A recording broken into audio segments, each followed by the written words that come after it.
I feel so confident to be here. You, sir, what's your type in women? Because I'm looking at you. What? Did you say yellow? I heard yellow. All of them. Just say you just fucking whatever I can fuck. And you? Good for you, man. I didn't think I had a type in women. I didn't. And then I realized something like that. My type in women, girls who work at the craft store Michael's.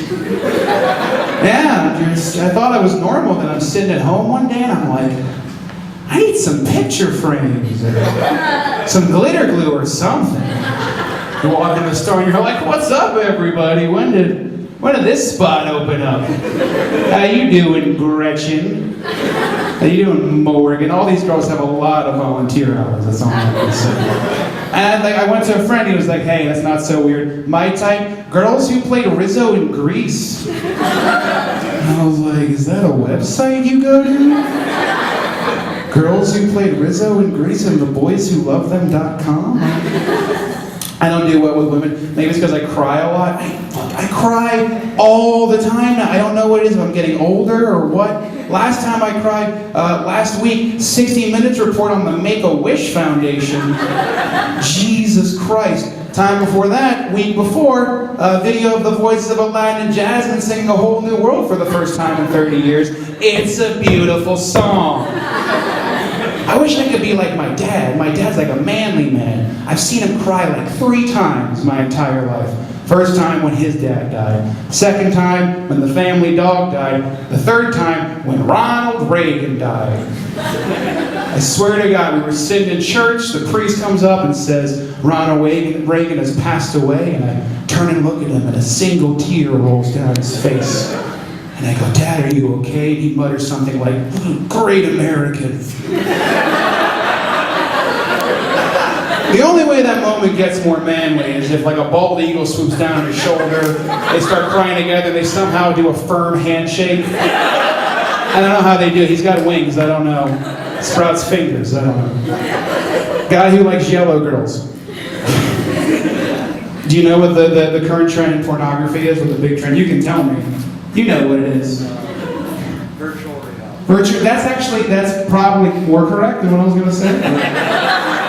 Mine, I was going to say, it's caught in a real college porn. You guys seen it? It's like filmed in a real college. And it's fake, and of course it's fake, but I'll tell you specifically why I think it's fake. I think it's propaganda for the college industry. Because all the websites are called like collegerules.com or campusisfun.com. And they'll be like having sex and someone will yell in the middle of it, yeah, college, which is not a thing you would yell out mid-coitus ever. Here's my suggestion. To counterattack, we do caught at a real trade school porn. Where there's just a guy banging a girl on a table saw, and he's like, hey guys, I didn't realize learning a blue-collar skill could be so stimulating. High five, high five. Everything's so specific, it's such a specific genre. Everything's so specific these days. Everything's broken down so much.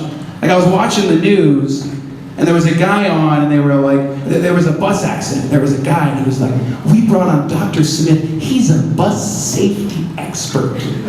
Which just sounds like a guy who's seen the movie Speed a couple times. Just like they interview him, he's like, well, if it gets beneath 60 miles per hour, it will blow up. It is not an if, it is a when.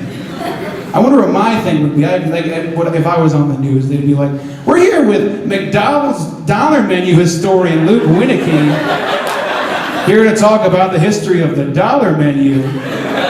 Luke, what do you have to? Well, the dollar menu was started in 2004 after a bitter presidential election that quite literally tore the country apart, and it was brought back together with dollar double cheeseburgers. So I was reading the Constitution the other day, impressed. It's not, I wasn't. I was thinking about the Constitution. And there's a thing in the Constitution about how the government is not allowed to do cruel and unusual punishment. And I agree with half of that. We should not be allowed to do cruel punishment. However, unusual punishment, that would be kind of fun. Like you go to the judge and he's like, well, you got a bunch of speeding tickets. Well, guess what, Mr. So-and-so, for the next month, you're traveling by hot air balloon. Look at that. Yeah, wherever the wind blows, that's where you're going. You don't have to pay for it, though. That'd be cruel. We can't do that. My suggestion, we change it to only allow cool and unusual punishment.